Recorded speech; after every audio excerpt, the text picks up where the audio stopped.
Olá, meu povo! Está começando mais um iPod, o videocast da SMAP. O episódio de hoje dá continuidade ao episódio da semana passada, que nós começamos a tratar sobre a importância, sobre a relevância dos grupos reflexivos com homens agressores apenados por violência contra a mulher.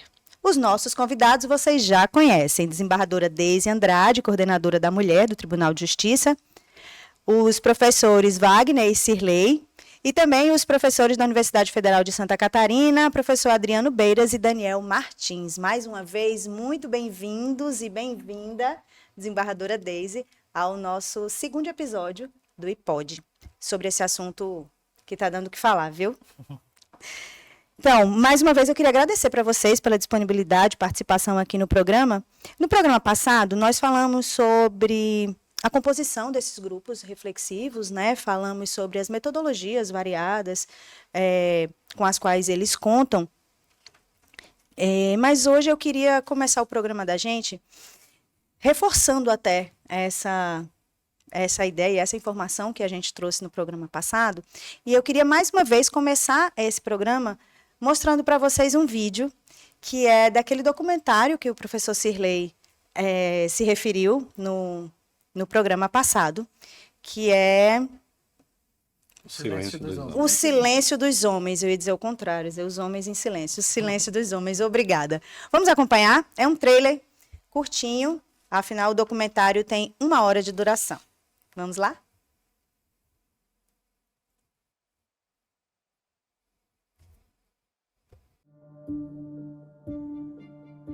Homem que não trabalha, ele não é homem. Lá no interior é isso, a regra é essa. O homem ele vai jogar bola, ele quer mostrar para os amigos que ele está bem estruturado, que ele está bem empregado, ele nunca está com dificuldade. Para mim ia ser humilhante chegar em alguém e pedir ajuda. Eu vou falar o quê? Para quem? Os homens têm muitos silêncios a serem quebrados, especialmente quando a gente fala de fragilidade, quando a gente fala desse lugar onde eles não querem estar por medo, né, de opressão. Eu não sei se as crianças hoje em dia ainda ouvem isso, mas eu lembro que eu ouvia que o homem não chora. Aí depois o cara cresce com um monte de coisa sufocada aqui, de alguma maneira isso vai extravasar e provavelmente não vai ser de uma maneira sutil ou correta.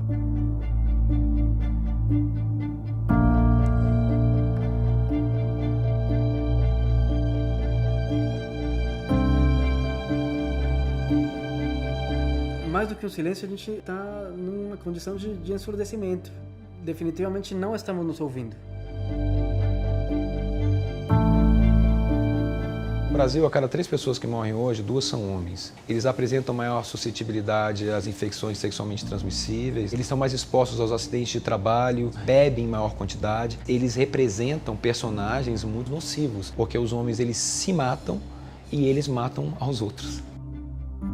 Esse homem não poderia agir como ele deveria ou gostaria de ser, por tudo que foi ensinado a ele que um homem deve ser, e aí ele reagia diante desse desamparo com a violência. Tudo isso me oprimiu até quando eu escutei a minha esposa dizer: eu estou grávida. Pronto, eu vou querer para o meu filho coisas boas. Não vou querer o que meu pai fez comigo.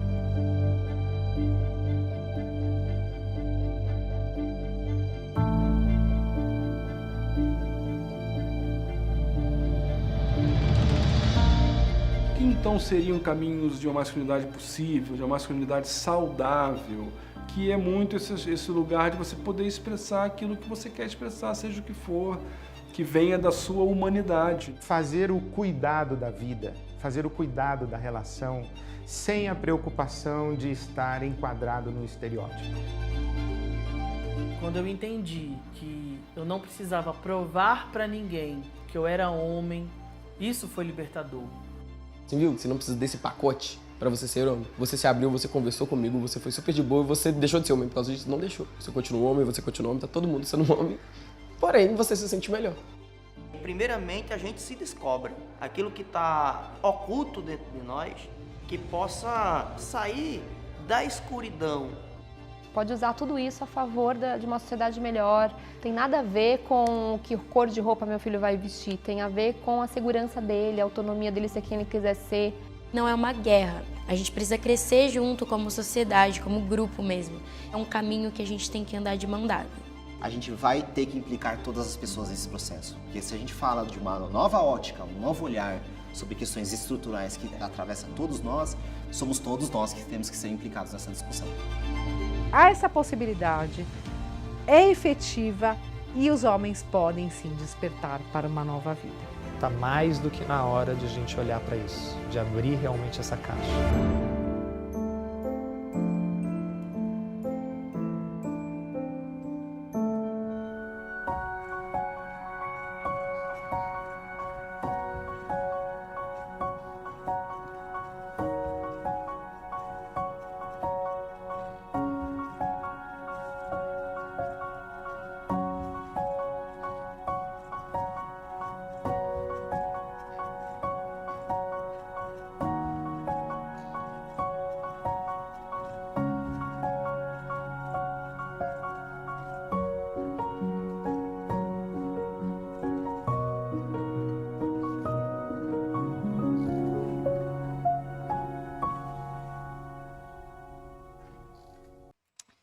Todo mundo se olha, né?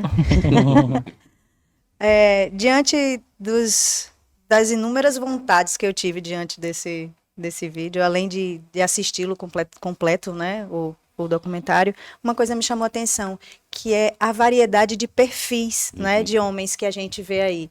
Então, que foi que eu fiquei pensando assim, nossa, que diferentes cenários esses homens estão inseridos, né?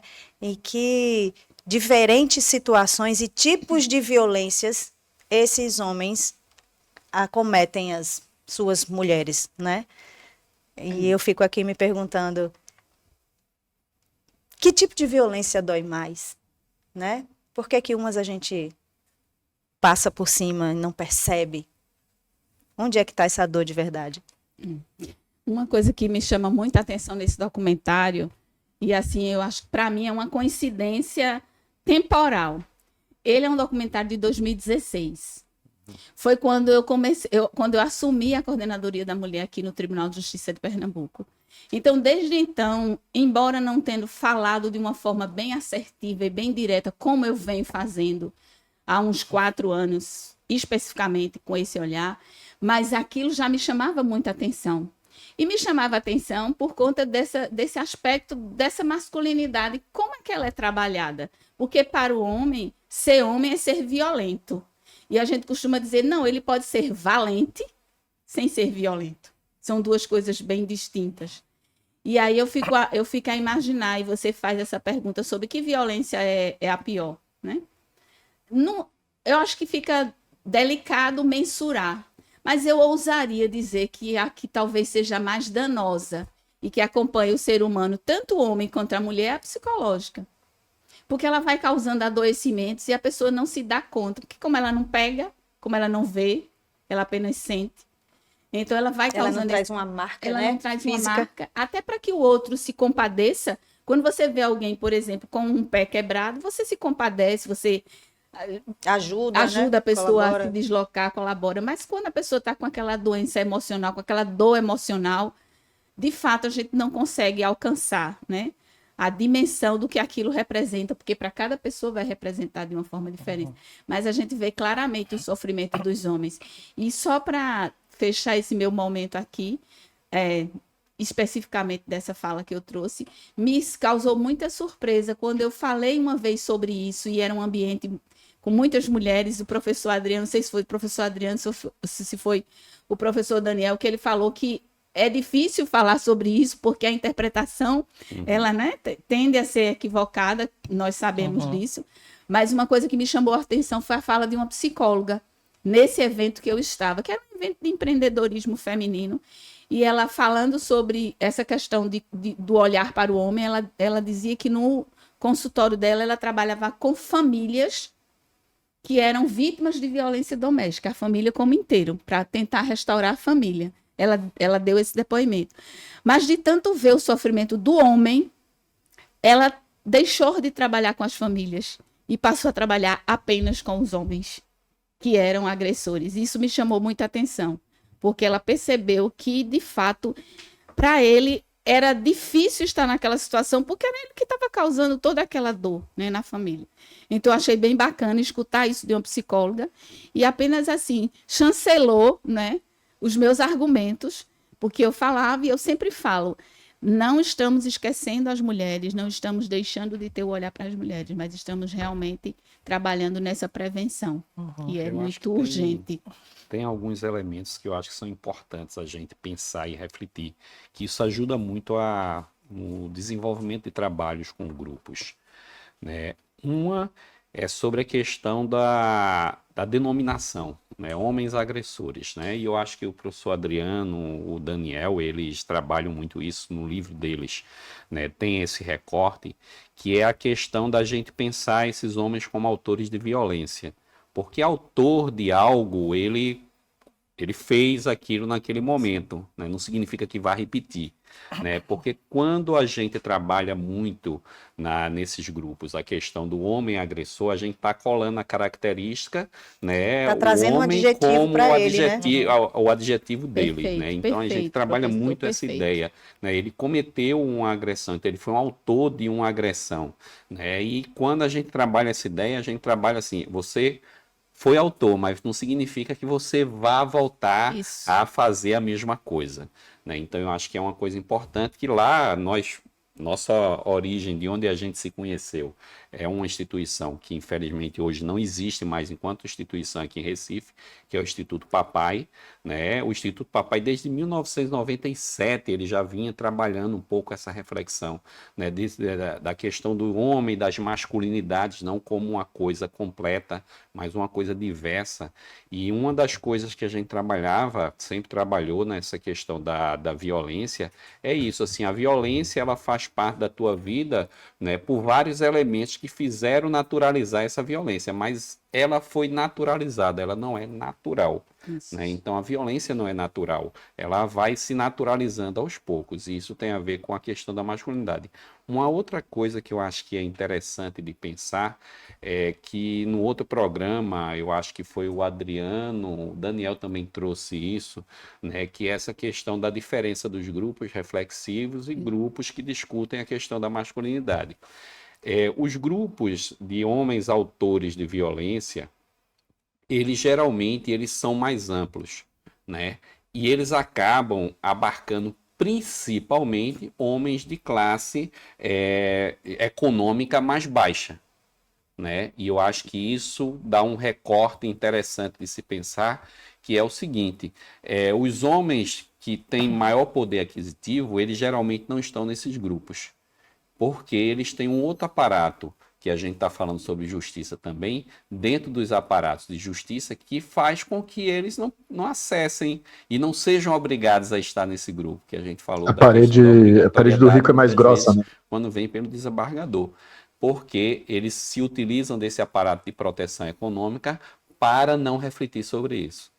Já os grupos, né, os outros grupos que trabalham a questão de pensar a masculinidade, esses homens de poder aquisitivo, eles acessam mais esses grupos, né? Então eles repensam a masculinidade. Então a gente tem também uma diferenciação aí que é importante a gente pensar em relação ao acesso a esses grupos. Eu queria pegar esse gancho, Cirlei, que tu traz, porque eu acho que as dinâmicas são tão complexas quando a gente está falando de violência de gênero, estereótipos de gênero, masculinidades.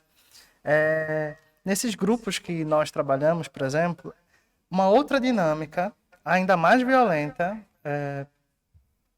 se apresentou, que foi a questão racial, né? É impossível a gente analisar de maneira isolada a questão da violência doméstica ou do sistema judiciário como um todo, sem a gente colocar essa lente da questão racial. Por que eu falo isso? Porque desses dois grupos, de todos os homens que estavam com a gente, apenas um homem era um homem branco. Dos dois grupos, apenas um homem era um homem branco. Não é que os homens brancos não cometam violência, não é isso. É justamente o que é que leva a ter uma maioria quase absoluta de homens pretos, pardos, dentro de um grupo reflexivo, com uma sentença na decisão judicial lá, e eu só tenho um homem branco nesse grupo, né? É uma violência do Estado também que a gente precisa olhar para isso, né? Que é aquilo que Cirlei falou, não é que não cometam, é que eles não estão lá. Onde estão, né? Isso é um outro aspecto, né? Quando a gente está falando de construção de masculinidades, essas variáveis, elas também importam muito. A variável econômica, de classe social, a variável de raça, né? Tudo isso, a gente vive num sistema muito desigual. São muitas desigualdades, muitas camadas de violência que moldam, né, esse ser homem que hegemonicamente a gente está falando, né? Enfim, são questões. Eu acho que o professor Daniel estava querendo falar. Eu ia fazer coro, assim, essas duas indicações, né? Tanto de... Oi, estão me ouvindo? Agora sim, vamos lá. Agora sim? Tá. Assim, para levar para frente, né, eu queria comentar vários pontos, assim, a gente fica fazendo nota de rodapé na cabeça, assim, mas eu endosso a posição dos colegas, assim, e para falar que uma das coisas que se trabalha no grupo e que não é óbvia, porque é isso, né, aquele lá é o agressor, eu não, né, violento é o outro homem, eu não. E uma curva importante que um processo reflexivo faz, que é muito difícil de fazer numa palestra, grupos não são palestras, isso é uma coisa que a gente sempre fala e sempre tem que repetir, palestra não é uma forma reflexiva de trazer o sujeito a pensar, não é aula, né, não é conselho, é processo reflexivo, porque a gente está pensando violência enquanto função, não enquanto forma. Você mandar uma flor para alguém pode ser extremamente intimidatório. Você dizer um eu te amo, você dizer, olha, mas eu sou o seu pai, ou né, eu sou o seu marido, pode ser feito num registro de violência e controle. Né? Então, não necessariamente o ato violento ele é óbvio e explícito, porque ele tem que ser conectado com a função dele. Isso é muito importante de dizer, porque é muito fácil se colocar no lugar de eu não sou violento, olhando só para a forma dos comportamentos. Eu não levanto a voz, eu peço com licença, eu sou muito gentil. Mas, gente, assédio moral e sexual, eles são cometidos a baixa voz, num tom doce, suave. Então, uma das coisas muito importantes de serem trabalhados no grupo é pensar poder enquanto função. O que meu comportamento faz, e não o que é violento ou não. Porque senão dá a impressão de que só aquele homem mais brucutu, eu vou usar uns termos paranaenses assim, né? Meio brucutu, meio jaguar, assim, esse cara que vai, fala, é machão, esse cara é violento. E não é. O poder é ocasião. Então, se eu estou numa posição de poder, como o colega bem falou, né? Dentro do Estado, por exemplo, a violência contra homens negros se dá assim com requintes, com né, a forma do Estado muitas vezes fazer isso é dentro da lei, é de uma forma muito bonita, mas que o efeito é de dominação. E aí uma segunda coisa que eu queria trazer também é que eu penso o homem enquanto tecnologia de dominação. Não que todos os homens sejam, mas é que a convocação é feita para que o homem ocupe esse lugar de última fronteira de manutenção das desigualdades sociais. Quem mais mata a população LGBT, quem mais mata, extermínio da juventude negra, feminicídios, etc., são homens. E não é porque a gente é biologicamente programado para isso. É porque existe uma programação social dentro do quadro da colonialidade, dentro dessa função de manutenção das desigualdades, para efeitos de deixar poucos com muito, muitos com pouco e desenvolver desigualmente o poder, que faz essa convocação aos homens para que patrulhem as fronteiras sociais. Uma dessas fronteiras, o corpo das mulheres, né? Violência para ser mulher. Não, você vai ocupar um lugar de mulher. E isso o sujeito é convocado nesse lugar de soldado da colonialidade, para manter essas diferenças raciais, de gênero, sexuais. Então, para mim, pelo menos, o potencial forte desses trabalhos, desses grupos, está ali na violência contra a mulher, mas está num lugar mais amplo de tirar o sujeito desse lugar de soldado do patriarcado, soldado da colonialidade, e perguntar, bom, o que você quer da sua vida? Quais são os seus laços? O que você quer desenvolver? Né? Porque não é da cabeça de um sujeito ou de outro isso. Isso é uma programação social, isso é um sistema de dominação que a gente está aprendendo a desmontar de vários lugares. Né? Enfim. Daniel, acho que complementando o que você está colocando, acho que é por aí que a gente pensa e coloca muito no nosso livro que a masculinidade aqui ela está sendo pensada como uma categoria de análise social. E é isso que ela vai além da ideia do estereotipia de gênero, de que faz um homem, do que é um homem, dos estereótipos, das divisões. A gente aqui está pensando como uma forma de explicar desigualdade e de repensar uma estrutura. Né? E para isso a gente precisa trazer outras maneiras, outros repertórios, outras formas para dentro do grupo, para que as pessoas saiam dali refletindo sobre esse sistema como um todo.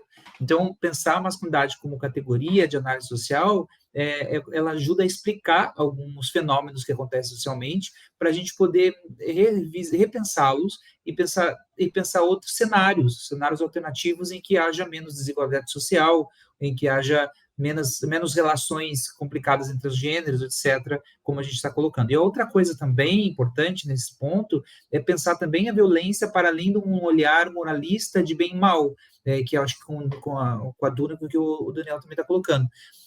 Nós não estamos pensando a violência como algo que o outro faz e eu não faço. Nós estamos pensando a violência como algo que é um processo, que é uma forma de comunicação, que é uma maneira de se relacionar, e que qualquer um de nós pode fazer. Então, isso aproxima do nosso cotidiano e faz a gente refletir e repensar o nosso cotidiano. E eu acho que essa é a potência do grupo, efetivamente, para a transformação social, e esses grupos passam a ser mecanismos de transformação ampla que podem ser feitos em diferentes contextos. Enquanto eu estava estudando para poder vir para cá conversar com vocês, eu vi um dado que me surpreendeu muitíssimo, que coloca o Brasil no 5º lugar como o país mais perigoso para uma mulher viver. Isso me deixou aflita, tensa, né? Diante desse ranking, né, os professores que mapearam, né, tantos grupos reflexivos, eu sei que são muitos, mas qual desses vocês apontariam como sendo o maior desafio para a gente conseguir sair desse ranking? Pergunta difícil, né?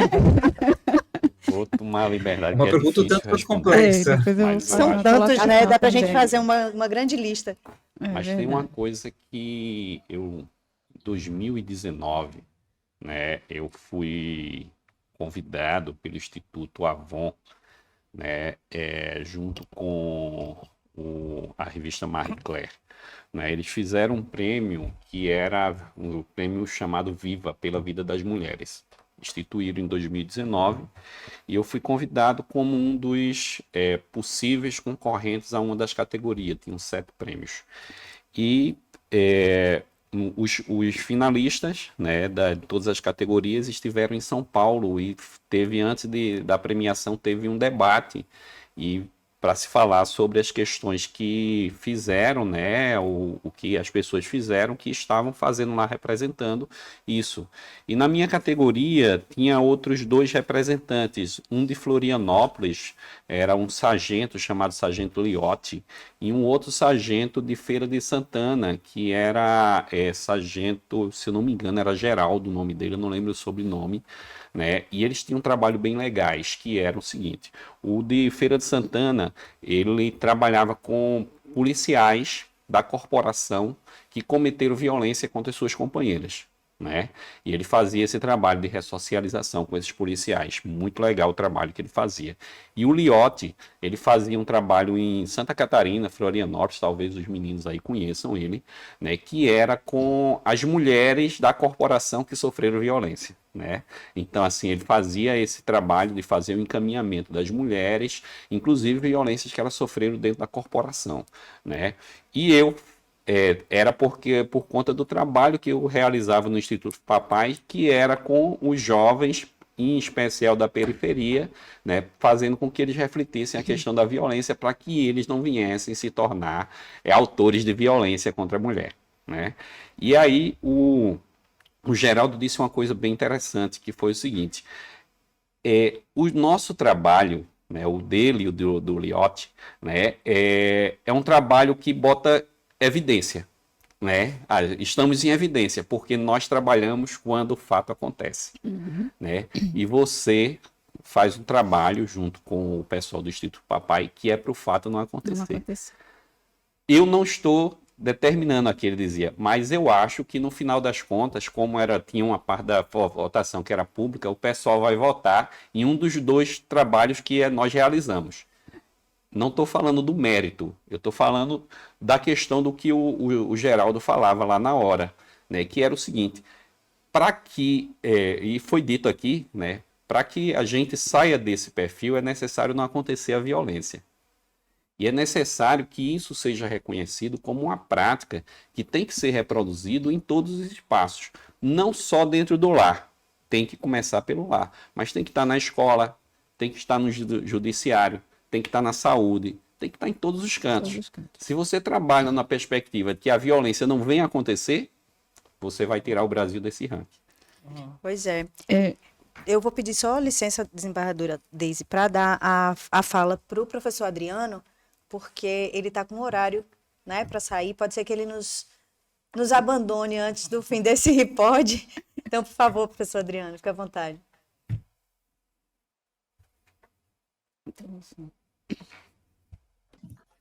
Nós estamos aqui pensando um desafio diante dessas questões e me parece que um desafio é uma mudança de paradigma em que a gente possa trazer um amadurecimento das relações sociais e nós possamos, de alguma maneira, prescindir da violência e entender que, quando nós estamos falando de igualdade de gênero, nós estamos falando de igualdade de posição entre homens e mulheres na nossa sociedade, né? Então, é um desafio grande a gente estruturar essas políticas públicas de uma maneira que a gente não precise mais delas no futuro muito próximo. Esse é o nosso desafio também, né? Muitas dessas iniciativas, elas ainda são muito incipientes e frágeis, e nós temos falado muito no nosso trabalho, que a gente tem feito no Margens, que há necessidade de uma política nacional sobre o trabalho com homens autores de violência, que possa estar conectada, efetivamente, com a rede de enfrentamento à violência contra a mulher, de uma forma mais consolidada e com sustentabilidade. Eu acho que esse também é um desafio. E que a gente possa institucionalizar de uma maneira mais adequada todo esse trabalho. Então, eu queria deixar essa questão para a gente refletir aqui. E um dos pontos que a gente trabalhou, que eu acho que é importante retomar, são esses critérios mínimos e recomendações de qualidade, que é quase como se fosse um ISO de qualidade, de como precisa ser ou deve ser esses grupos, especialmente pensando que esse estudo que nós fizemos, além de ser validado pelo Conselho Nacional de Justiça, ele também foi recomendado para todos os tribunais como livro de importante para o trabalho iniciar. Nós também colocamos uma forma de fazer o trabalho lá, em termos de fluxograma, organização da política, e especialmente porque ele está muito convalidado em termos de questões locais e regionais e o contexto regional, mas também estudos internacionais e estudos nacionais, unindo a academia e a prática sobre esse trabalho. Esse é o nosso desafio e esse é o que nós gostaríamos de fazer e continuar fazendo, que é conectar a academia com a prática, trazendo os estudos que nós estamos fazendo em todas essas perspectivas. Então, isso é um ponto importante. E nós estamos aqui à disposição para seguir dialogando sobre essas questões, tanto no Margens, quanto em outros contextos, para a gente seguir lutando por essa sustentabilidade, dessas políticas. Então, eu agradeço a possibilidade de a gente poder seguir dialogando e falando sobre esse tema. Posso colocar 10 centavos aí da questão de como resolver tudo? Eu adoro essa questão. Tá, como que a gente resolve tudo? Eu acho que um dos desafios também, somando com isso que o Adriano falou, da importância de critérios mínimos, do trabalho em rede, disso ser uma política pública de Estado, do Estado de fato abraçar isso e não ficar na dependência da boa vontade de alguém que começa e termina, né? Também a gente considerar que é um tema técnico. Assim como um dia se considerou e se estudou e se percebeu que cigarro faz mal, que daí teve que colocar plaquinha de proibido fumar. Hoje é insólito alguém acender um cigarro num avião, mas toda vez que você entra num avião tem lá, observe o aviso de não fumar. Ninguém pensa em acender cigarro em avião hoje, pelo menos eu quero imaginar que não. Mas não foi algo natural, não foi uma transformação natural. Então, existe também uma demanda de que as próprias instituições, os próprios atores que trabalham com isso dentro do Estado, dentro da sociedade, se conscientizem que se trata de um tema técnico, que demanda reflexão, que demanda um processo próprio, para a gente não achar que é só o homem que está ali que precisa ser trabalhado, mas é todo mundo, é algo que precisa vir bem antes, lá na escola, quais são as implicações, assim como se concluiu que o tabagismo era algo prejudicial à saúde, se concluir que esse tipo de essas formas de se viver masculinidades amarradas com violência são prejudiciais. E aí começar a trabalhar isso de maneira ampla dentro das instituições, principalmente dentro das instituições, né, para não isolar só o agressor e o agressor. Não, é um problema social, né? A gente faz transformação social em sociedade. Enfim, eu diria que esse é um desafio também. Assim. Essa fala, eu fico sempre com aquela pergunta assim, como é que eu estou criando meu filho? Como é que eu estou criando a minha filha? Né? Qual é o cidadão que eu tô criando para o futuro? Quem é? Ele vai ser um bom pai? Ela vai ser uma mulher que vai buscar, né, se posicionar? Eu estou ensinando isso para ela, né? Aquela velha história de que assim, a gente ensina as pessoas a nos tratar, né? A gente é que dá os limites. Então, se eu permito, né, se eu sou permissiva, será que eu não estou colaborando com essa postura? Né? Então, eu fico sempre com essa pergunta, quem é o cidadão de amanhã? Isso. E eu acho que o desafio de mãe e de menino é muito grande. Ser mãe de menino. Eu não sou mãe de menino, eu sou mãe de duas moças, uma já casada. Mas por que eu disse isso? Porque às vezes você encontra mulheres com comportamento completamente dissociados, né? De trabalhar um homem nessa perspectiva da equidade, da unidade, da empatia e de muitos aspectos. Do respeito e do cuidado, do respeito, né? E do cuidado, né? Saber que ele não vai deixar de ser homem, como foi dito aqui no documentário, uma das pessoas que estava falando, que ele não vai deixar de ser homem se ele tiver algumas tarefas rotineiras, até dentro da sua casa. Ele não vai perder essa masculinidade. Mas uma coisa que me chamou a atenção quando o professor Sirley falou foi a palavra. A força da palavra. Foi muito oportuno quando ele fez o ajuste de não chamar de agressor. Porque essa mesma preocupação se teve no início da Lei Maria da Penha de não chamar a mulher de vítima. E sim em mulher em situação de violência. E isso faz uma diferença muito grande. Foi ótima essa colocação. Eu, inclusive, até defendo que a gente tem que ter muito cuidado com as palavras, porque você não pode carimbar. Quando você diz aquilo, principalmente se for uma criança, você termina criando nela uma crença que ela é aquilo. E foi muito importante, e a gente precisa realmente começar a construir, né, essa fala de não estar carimbando as pessoas com alguns estigmas que ele termina acreditando. Se está dizendo que eu sou agressor, então eu vou ser agressor, né? Foi muito oportuna a sua colocação, professor Sirley. E uma outra coisa que o senhor falou, que também me chamou muita atenção, foi a questão, eu acho que foi o professor Wagner, foi a questão de estar nesses grupos reflexivos, geralmente homens pretos ou pardos, não se via homens brancos, né? Estar nesses grupos reflexivos, às vezes homens numa situação econômica até mais desfavorável, menos favorável, vamos usar essa palavra, e também que vive numa ambiência que não tem muitos equipamentos de cuidado, de proteção. E por que isso acontece? Por que o homem branco não está lá? Por que o homem de uma classe social mais avantajada não está lá participando desse grupo reflexivo? Ou porque ele está buscando o tratamento nesses grupos de masculinidades terapêuticas em outro formato, e não porque ele tem uma sanção que o obriga a comparecer a esses grupos reflexivos. Isso, para mim, é uma pergunta e também, talvez, uma ideia de que seja isso, ou porque, nessa ambiência, a violência é subnotificada. O que a gente vê muito na prática é isso. A violência nessas classes sociais diferenciadas, ou que tem mais acesso à informação, que tem mais acesso, né, aos cuidados, ela é subnotificada.